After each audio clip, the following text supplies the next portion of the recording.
Like Carolyn? Carolyn, y'all. Make some noise for Carolyn, everybody. Woo!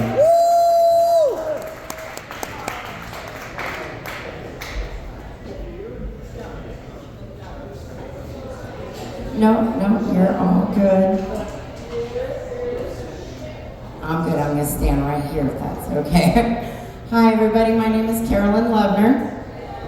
I do stand-up comedy, so I'm going to be up here for about 10 minutes. I hope I at least entertain you for about 4 of them. I moved here to help be with my father. And the one thing I love about living here is this is the one town and the only time and place where I can say, do you know who my father is?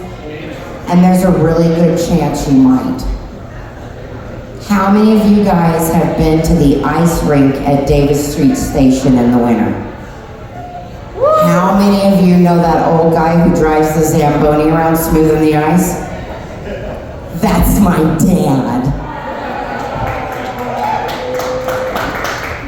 How many of you guys go to the ice rink at the rec center, either for your kids or grandkids hockey, or even the Warbirds that are playing? The old man who drives the hockey Zamboni thing, who looks like Yosemite Sam? That's my dad. You'd think that'd get me somewhere, but it doesn't. It just gets me snitched on if I do anything wrong. And at 50, that's actually really embarrassing to come home and have your dad say, we need to have a talk, and turn off the TV. Turning off the TV part's important because his Bluetooth is connected to the TV. So when that goes off, that means he actually wants to hear me and talk to me, so I know I'm in deep shit when that goes off. But it is actually a lot of fun hanging out with him. He's the whole reason I started doing stand-up comedy. Because my whole childhood he used to tell me, you think you're a funny fucker, why don't you get up there? So here I am.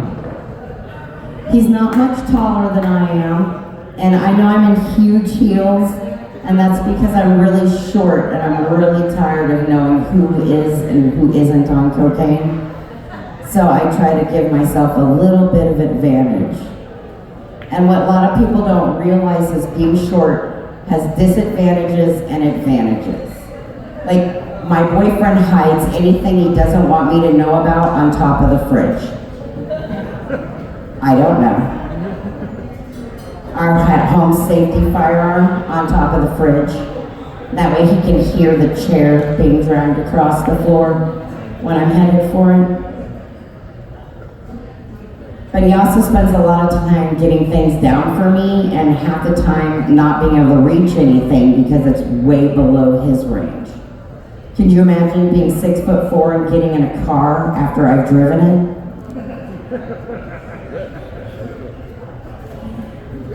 But something I never realized is how much I have gotten other people in trouble and caused problems with my height. With the fact of how many men have come home late from the grocery store because they've been helping me get things down off the top shelf. I won't do that one again. Thank you. At least one man in here has gotten yelled at by his wife. Why are you late? Well, there's this little short person that needed the brown sugar and they put it all the way up there. I'm actually 4'10" and 3/4 inches. And that is short enough where I had to get a height waiver when I joined the Navy. And back when I joined the Navy, Pluto was still a planet, and being a midget was 4'8".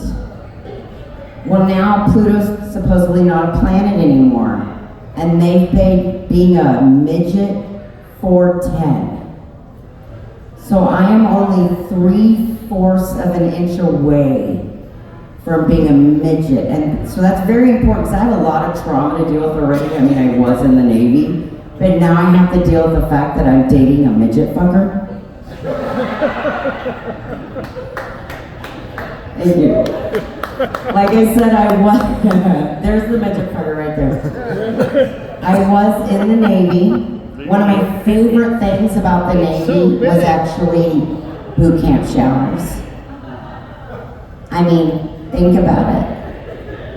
I'm boob height. I can't look up. That's waterboarding. I can't look down. It changes the rating of the joke. No, actually it was acronyms. I love military acronyms. CYA, cover your ass. KISS, keep it simple, stupid. And the one that gets me in the most trouble in the civilian world, but it is a non-binary term. Cunt, can't understand normal thinking. Yeah.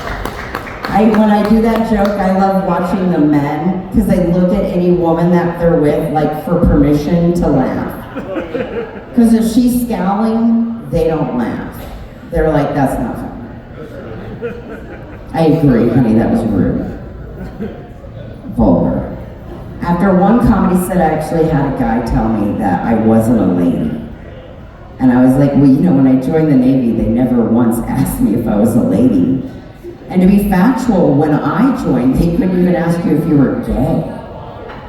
I may have went in straight, but after boot camp showers, I left a little curved.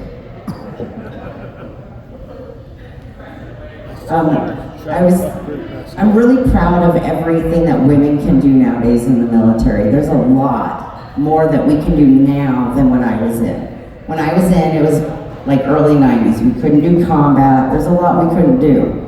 But there's one place that I don't think we belong, and that's on submarines. Hear me out before you get upset. On a submarine, you're underwater for 6 months. You guys share a rack, very tiny, close quarters. My ship couldn't go to Hawaii without a girl getting pregnant. And you couldn't put all women on a submarine underwater. The only ones coming up alive are the ones in menopause. Because we're the only ones who don't care anymore.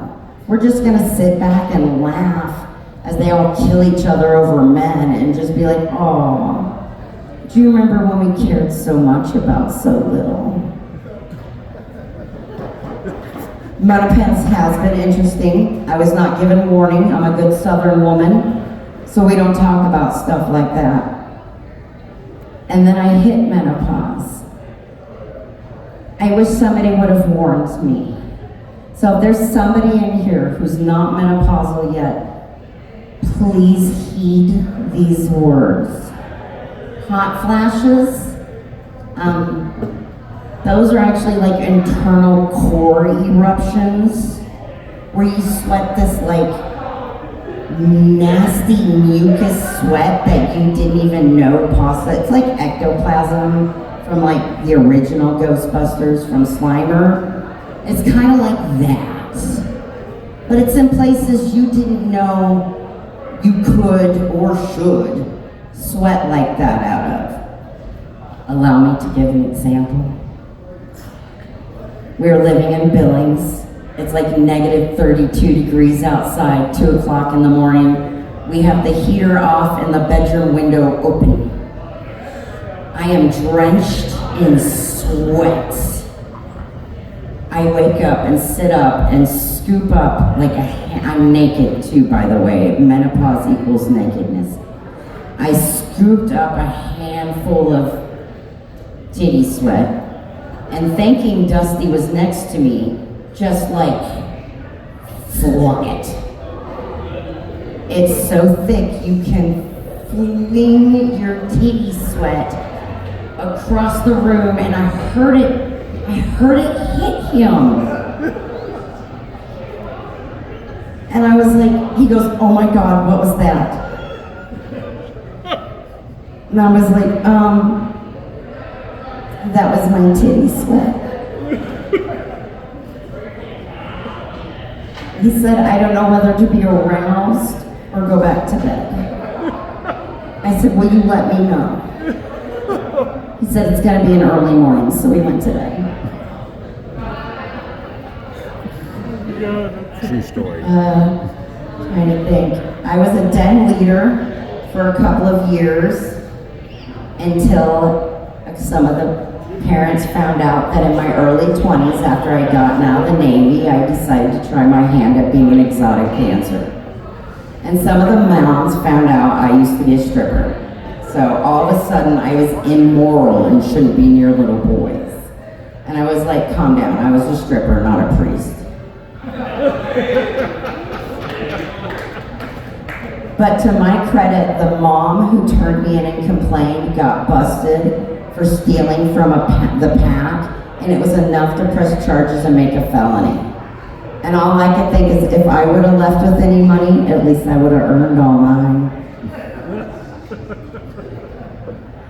I was very involved, tried to be there, know what was going on in his life, pop in the room. I wasn't like a helicopter mom or like a butt plug mom.